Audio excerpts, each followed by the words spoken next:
Now, I have been playing a lot more Black Ops 3 of late because I had such a long break away from this game that I wanted to come back, get used to it, and just embrace it more. To be fair, I've been thinking about possibly getting a scuff controller, because anybody who uses a scuff on this game, and you can tell the people who use scuffs, they're so accurate with the jumping and the shooting in midair. I've tried it so many times and my aim is just off. I can do it, but my aim is off, and I tend to be at a bit of a loss, I suppose. But the people who you play against with the scuff controllers have that advantage, and it is a case of, well, if you can't beat them, join them. I suppose I've probably got to invest in one and see how I do. And I have these odd few games that I do enjoy, but they're very few and far between. I have some games that I just dominate and then move into the next game, and it's like you've just never played the game before. You're an absolute nublet. So that's where my enjoyment of the game just sort of fades out a little bit. But occasionally you do have these games that surprise you a little bit, and you think, you know what, if it played like this all the time, I think I wouldn't have any issues with it. I absolutely envy these people that post continuous, constant gameplays twice a day, and it looks as though that is their experience all the time. I don't know why it's not like that for everybody, I really don't, but that's just the way it is. So I've been trying to sort of muster up a way to actually enjoy it a little bit more. And the way I've been doing that is by using a different variation of gun variants, for a better word, I suppose, because generally I always use the KN-44, the Man of War, the Kuda, the Razorback. However, with the whole sort of supply drop thing, I've been unlocking really crap weapons. I mean, I've had a few weapons come along. I've had that buzzsaw thing, which is the melee weapon, which has got the circular saw bit on the end, I think it is.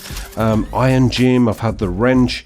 I unlocked that Marshall, which do you know what? Every time I come up against somebody with that Marshall, I'm gone. One shot, I am gone, boy. Especially when they have them, dual welded. But I put the Marshall on. I thought, oh, this is going to be dominating. You watch out, everybody. Here I come for you.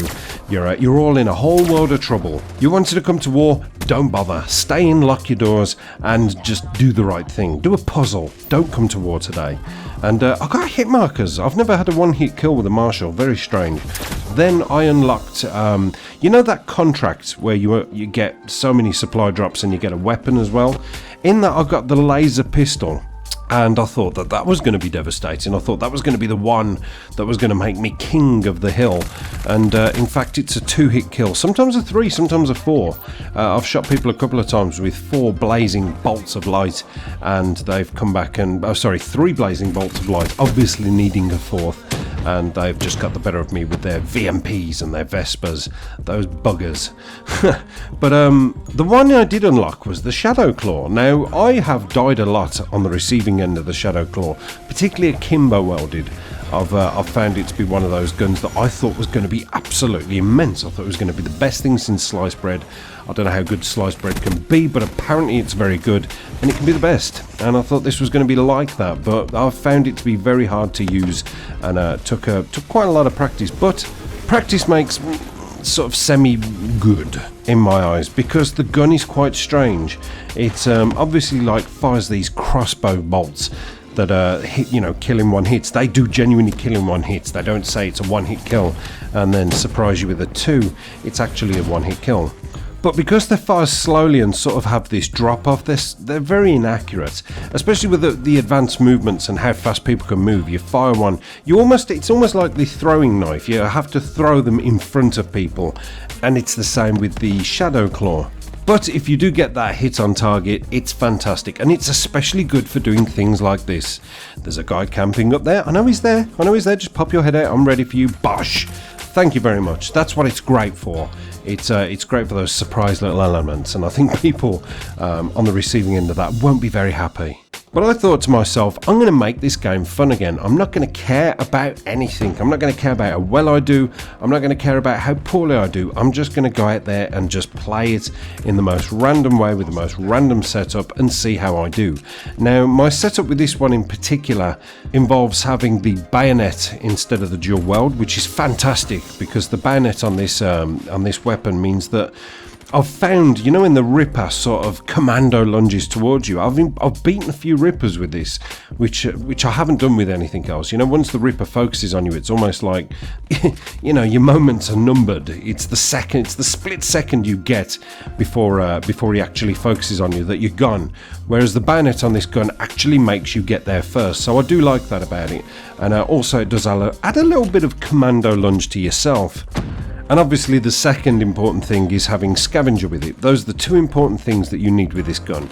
And I've been having quite a lot of fun with it. Like I say, I haven't been having some really amazing gameplays. I've got one where I think I was very lucky. I don't think I should have got to my Raps deploy ship, but I think I was lucky because I just wasn't playing against the best players and I came out on top, maybe with a few panic shots because yeah, I think you get about 6 crossbow bolts and you end up firing off all of them in total panic sometimes as people are strafing side to side and nothing hits, and eventually that last one might just connect. But it is a very sporadic and strange gun because it does seem like sometimes you think, I've had a crowd of about 4 or 5 people sort of all congealed together mustering towards me, and I've thought, oh, here we go, I reckon 6 bolts, yeah, I think I can connect with about 6 of them, and I've fired all 6 bolts in amongst the horde and the crowd of people, and I've actually got nothing. It's quite weird. So I don't know how reliable it is, but the one thing I don't like about the Shadow Claw is that the flinch in this game obviously is very annoying, but sometimes it can work to people's advantage. So if they've got,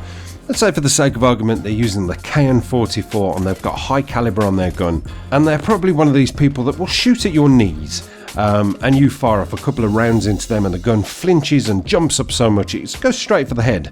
That's where the flinch can come in really handy for players that their accuracy probably isn't the best. It's, for me, I always tend to go for the head or chest, and with the flinch that just sends me way over their head, and I do lose a lot of gunfights that way, but I've just got so used to aiming for people's head and chest for the reliability factor. But with the Shadow Claw, the flinch really isn't needed, and it's quite off-putting as well, because obviously, as I say, it's a one-hit kill. You have to be pretty much 100% accurate with it, and if you've got somebody in your sights and you're firing off a couple of bolts when they're hitting you and spraying and strafing side to side, shooting for all they have worth in them, then the thing just jumps above their head and you end up skewering flies and anything else that's in the vicinity apart from them. So if anybody's been lucky enough to uncover the Shadow Claw and haven't used it yet, you'll probably find the first couple of times you use it, it is a ball ache, and it's something that you think is not as good as what you once thought it was when you were on the receiving end of those bolts skewering you into the wall.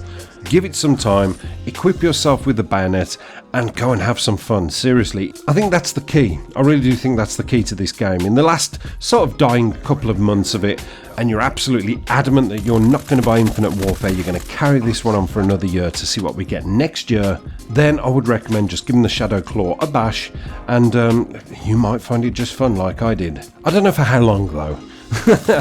Like I say, I've got kind of bored of every gun. Considering when I started off, I started playing this, and one of my early commentaries, and I'm surprised nobody picked up on this. I've actually said this before. I'm surprised nobody pulled me about it and said, when you started playing this game, you turned around and said that there are so many guns to use and everything's just as reliable as the next. And whenever you pick a weapon up off the floor, it's always something different. And yeah, that's kind of not the case now because everybody just loves the VMP. It was the Vesper for a while until Treyarch thought, oh no, we've made it too strong. Make it weak again. We want people to be VMP whores. This has been a refreshing change. About as refreshing as it can get anyway. So yeah, try it. Thanks for watching guys, much love. Apocalypse done.